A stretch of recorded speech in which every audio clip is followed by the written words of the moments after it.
All right, so I'm out here with Sai, coolest name in the entire world. Um, and I'm just gonna ask you some questions. So first up, what is your Harry Potter Patronus? Or like if you were an animal, what animal do you think you would be? Well, it actually kind of goes hand in hand. My Patronus is actually a house cat. Like specifically like like pretty much, but it's specifically like an orange house cat for some reason. They decided to do that. So, um, it's a cat, but also I definitely am very much of a cat as a person, I would say. Definitely not a dog, much more a cat. So, I feel that. Do you think you would be like a fuzzy cat, like a short hair? I'd be short hair for sure. As you can obviously, imagine. Yeah. Kidding. What is your hobby or a couple hobbies? Because I know you probably have quite a few. Um, yeah, I mean, I like to keep myself pretty busy. I feel like I'm kind of somebody who doesn't really have one thing that he focuses on. Unfortunately, it's kind of one of those things. But I like to read a lot. Been reading quite a few books at the moment. I also do a lot of like color and like tie-dye experiments. So I've been doing a lot of like custom order fabrics and bed sheets and hoodies and hats and just all kinds of stuff where I do uh, like these different particular kind of like tie-dye treatments where I'll use different types of chemical dyes and different methods to like just do a whole bunch of different kind of motifs on fabrics and clothes.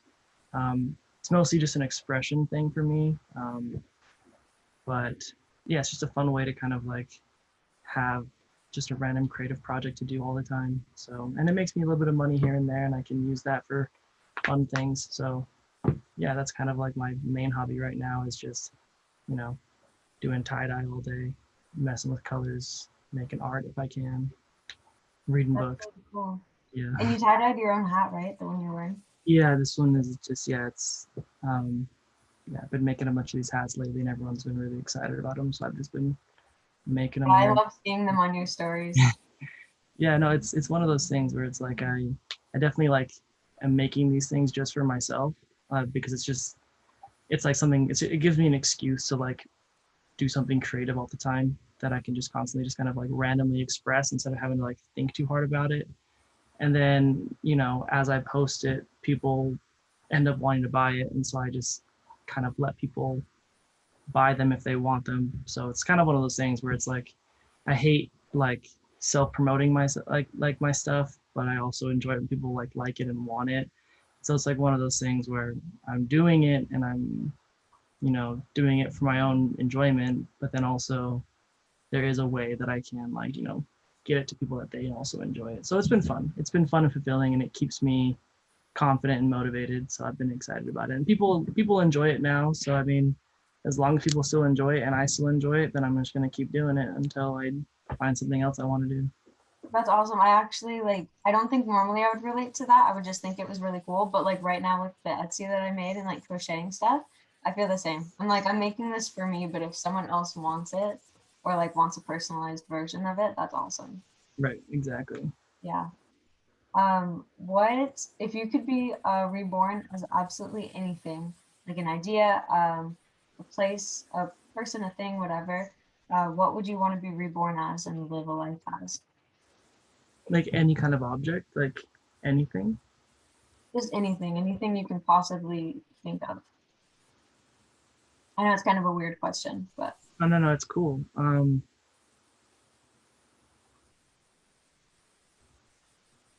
think the first thing that comes to mind is I would think I would want to be like a camera, like just some really cool like old journalist camera from like I don't know like mid-century era, like 50s, 60s, 70s era, like film camera that just like somebody has and just takes photos of these crazy things out in like crazy parts of the world. Yeah, a camera that's owned by a journalist in the 60s. that's That's my great. answer. I like the aesthetic of that. And then you get to go on adventures. Yeah, and it's like I get to see everything first, and then I get to help everyone else see it. Super great. Love that. Yeah. Who is a character that you relate to from a movie or book or show or anything?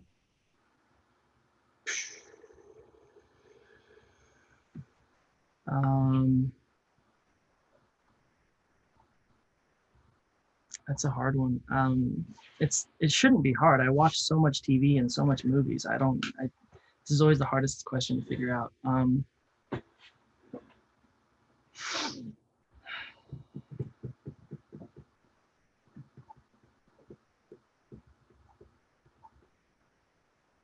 not sure. I can't think of anyone I can't think of one specifically. That's fine. Um, If you have like a mix of a couple, maybe that's easier. If that's not it, that's okay. You don't have to know them. I don't know. I feel like I usually kind of connect with more like troubled protagonists. It's like, I mean,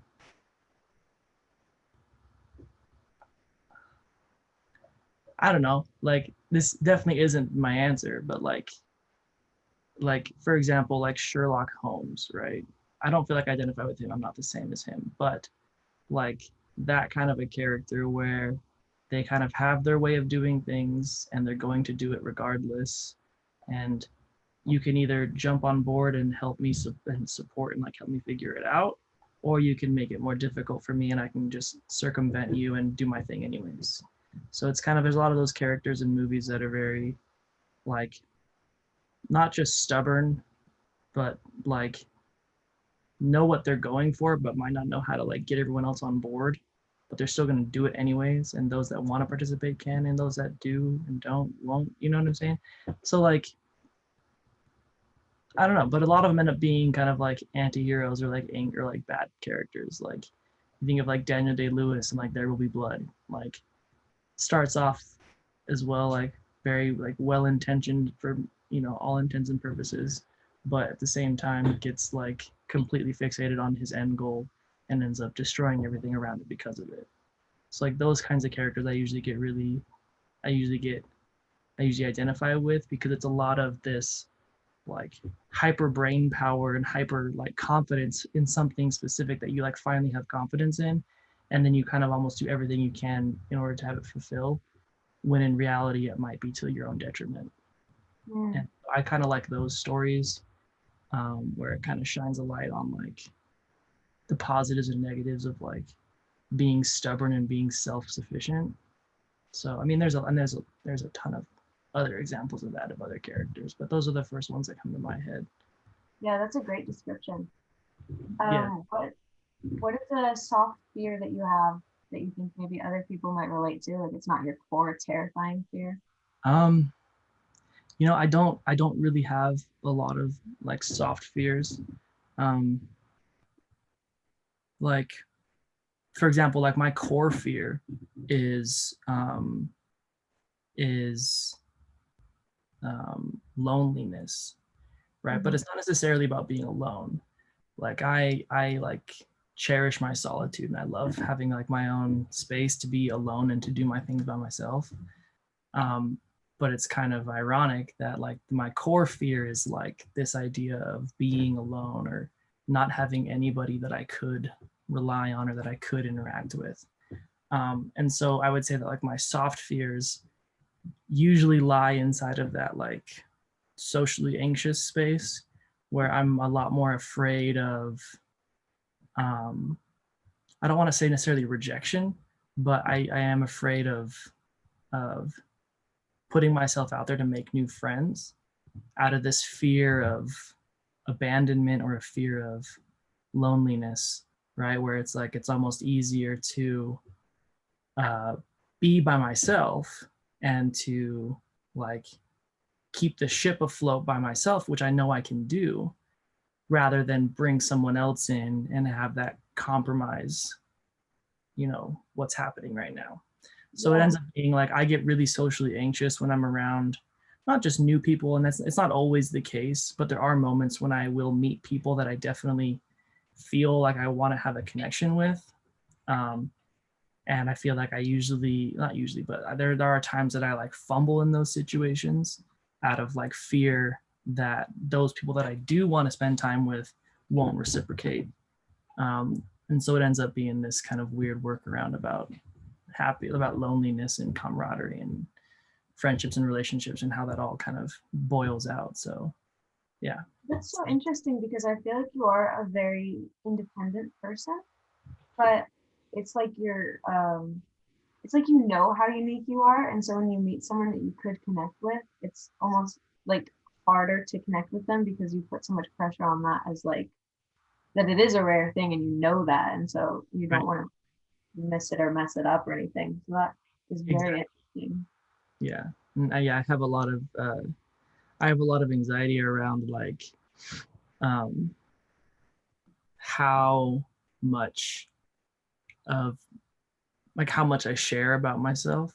And it's not that I have like skeletons in my closet. Like everybody's got things, you know. It's not like I'm like hiding secrets from people, but there are just I feel like I have a lot of like, you know, interests and perspectives and opinions on things or idiosyncratic behaviors that I feel like might require a little bit of context to comprehend fully, Mhm. especially when they're like together, where there's like, you know, my background, my beliefs are, what I came from, what I'm doing now. Like a lot of those things require a lot of context to understand, I feel, or at least that's the story that I tell myself. And so then I feel like I, you know, maybe compartmentalize um, what I give to people or like what I choose to share in order to like create a connection with somebody. And I Mhm. think at a level, everybody does that, you know, because we try to figure out like, okay, this person might relate to this part of me and we, you know, have that interaction. But it gets to a point with me where sometimes I'll end up building you know, a version of myself that is still completely like completely, you know, it's all truthful things. I'm not making up stuff, but I'm only showing, you know, a facet that is in line with what I believe they would interact with or enjoy to see, and maybe not showing parts that I feel like they might not like. And that's, you know, yeah. But it's like Yeah. I'm so aware of those things and I'm so aware of how people might perceive or might react, which, you know, isn't always true. And I can't assume that I know everyone's ideas, but I feel like I have a general intuition about what people do and don't know or want to hear. And that ends up becoming, you know, a factor in how I choose to act or be. And to be honest, it's not foolproof. Oftentimes it gets me into worse situations, but I tend to follow that instinct first, but it ends up, you know, if you look at it truthfully, it's really just a defense mechanism that I put up in order for myself to not share and to not be intimate or not like outwardly express everything to people. But I put it in a way that makes it seem to myself that I am, you know, navigating this social situation properly, you know. I wonder if that will be related or relatable to other INFJs and maybe ENFJs because of that, like awareness of how other people perceive you. Yeah. And then also like our natural, which it really is natural ability and kind of word is like yeah, ability, I guess, to fit that. Like and it's not fake of us, it's not like it's missing in truth, but it's just like a natural thing that we do. And then there's so much more to us than what one person might see. But if you Right. put them all together, it's probably pretty accurate in Right. the whole big picture.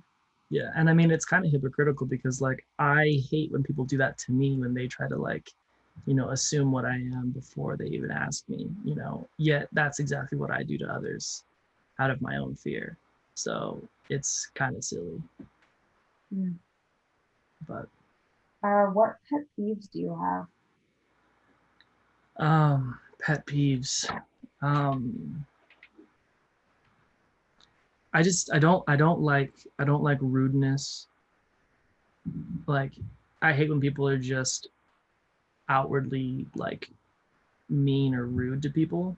I think that there's very few moments that you would actually need to be like angry or rude or like explosive.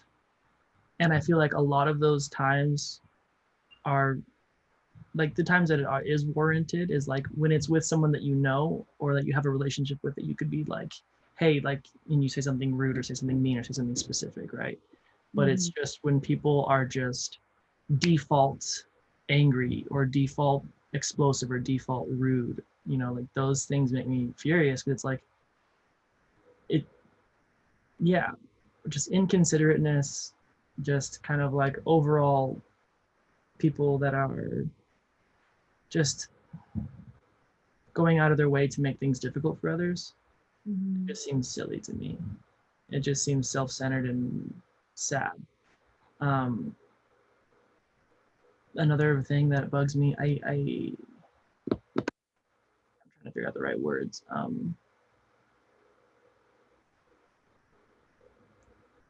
I hate when like,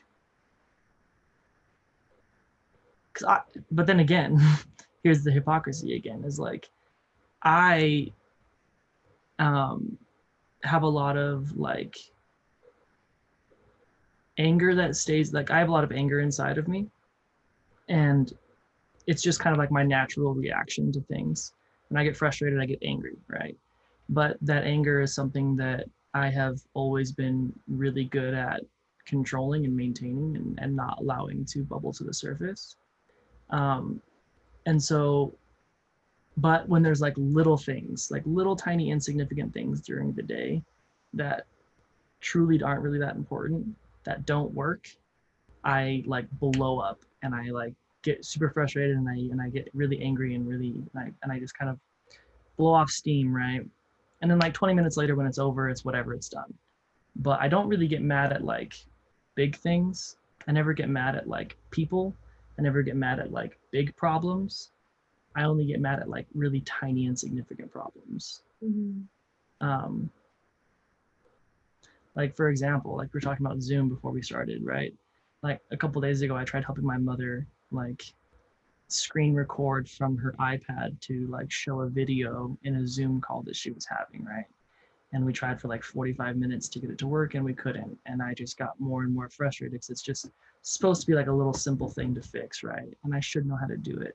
But for some reason it doesn't work and I have no answer. Like those things make me super furious. But at the same time, it's like, you know, the arguments my mother and I have about like politics or beliefs, I never get angry in those. I might get frustrated internally. I might be angry internally, but I never like blow up. So it's Yeah. like I blow up over little tiny things, but not big things. Yeah, and I feel like it's like, at least from those descriptions, it's like the tangible things that you're trying to figure out are more frustrating than like dealing with interpersonal things. You can Yeah, stay really calm working with people, but then when it comes to like trying to solve a thing, that's the frustrating part, at least from those descriptions. yeah.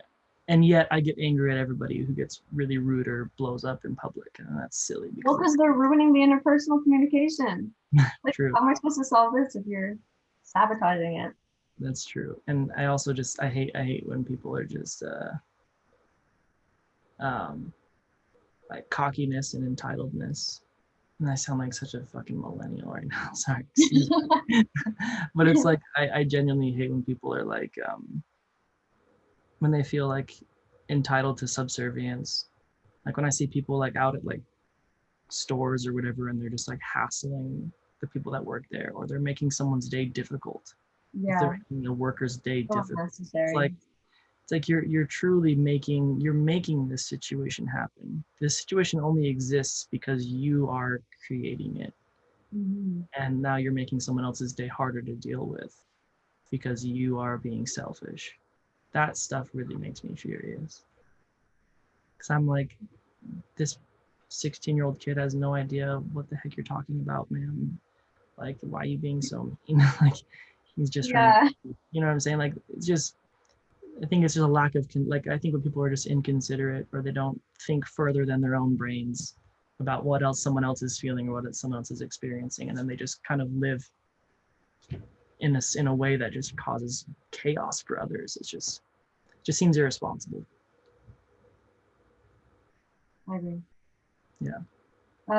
What is a thing that you say a lot that's like your phrase or a gesture or whatever, something that's just super sigh? Hmm. Hmm.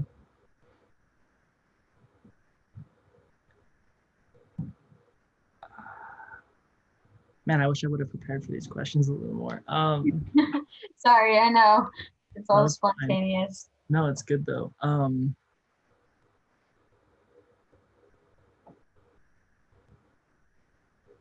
I definitely I'll do this thing, and it's mostly with like people that I'm like really close with, like family and friends exclusively pretty much.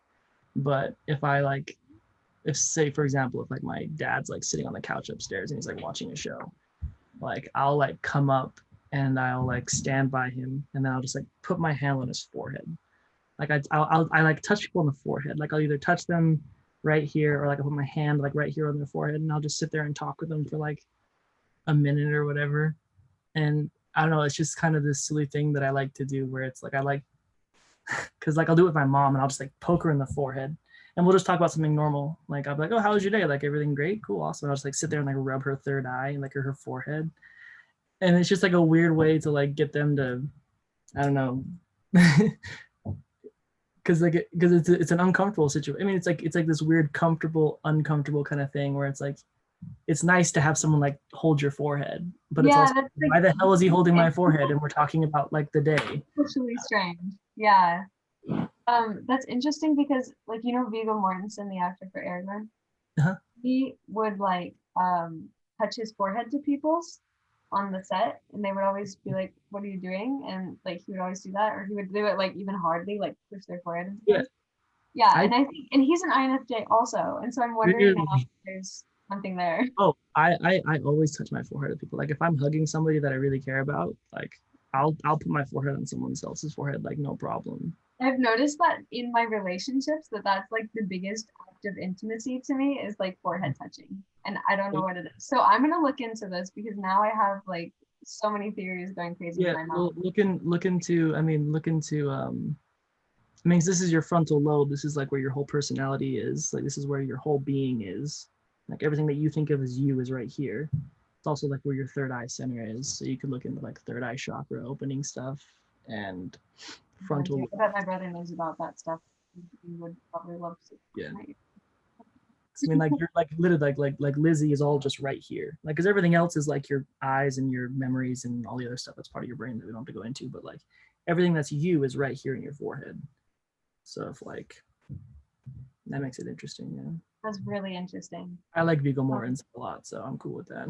oh, he's the best. I know. What are some unpopular opinions you have? They can be as shallow or as deep as you want. I knew someone who liked to dip their Oreos in water. I think that's ridiculous. Very strange. Unpopular opinions that I have. I eat my kiwis with the skin on, and everyone Oh, thinks this is unpopular. It's yeah, strange. everyone thinks it's super wacky, and I'm just like, I feel like it pairs nicely with it because the kiwi is like super soft and juicy and sweet, and then like the skin is like bitter, but it's also like a totally different texture, and so you just get like a way more complex flavor when you have like the bitter and the sweet and like the rough and the soft. And anyways, I think it's fine, but everyone always gets mad at me when I do it. I just like grab a kiwi and I take a bite out of it, and everyone's like, I don't know, I've I'm like, never even tried it, so I might have to try it before I can say that that's like yeah, gross. just But make sure you wash it properly. weird. Yeah, Yeah. Okay. Yeah.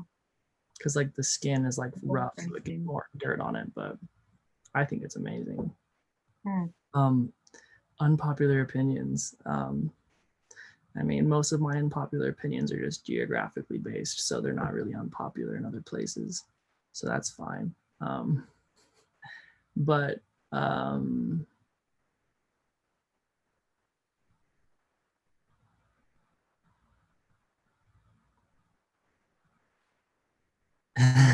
I'm just gonna stick with the Kiwis. I don't know. I can't think of anything else.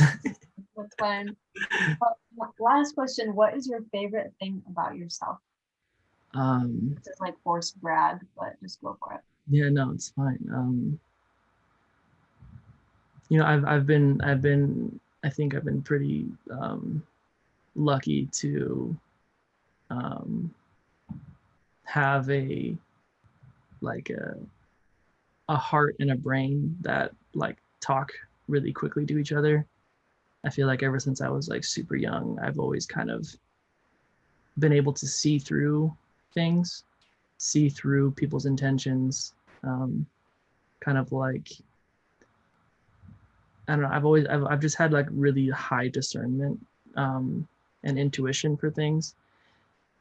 And I think that's led me down some interesting paths that I think during those times, a lot of people were always really worried about those paths that I was taking. But there were always paths that I knew they were exactly where I needed to be because of the people that I was interacting with.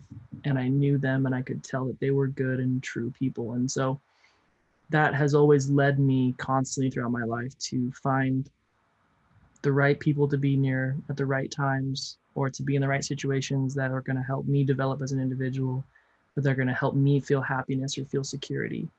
Um, and so I'm just really glad that my heart is able to recognize like the good and the bad um, in everything in every person, and that my heart my mind is smart enough to take that information and trust it and act for it. So like I've never been in a I feel like I've never really like let myself down.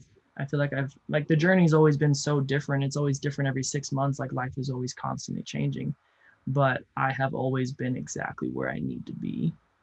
And oftentimes I don't really understand why I need to be at a certain place. You know, a lot of times my my actions just end up taking me places without really my own decisions. Like, for example, like moving back to Boston in a few weeks. There's no real reason that I should be, you know, but it feels right now and I'm excited about it. And I know that it's going to be a situation that's going to make me feel better. And not that I don't feel good now, but it's going to make me feel better. And I'm just glad that um, my heart is extremely intelligent and that my brain's able to listen to it. Beautiful. I love it. Anything else you want to say to the people of YouTube? um, you're just as weird as everybody else, so don't worry so much. And I'm mostly telling that to myself. You're just as weird as everybody else. Yeah. All right. Thank you for letting me interview you.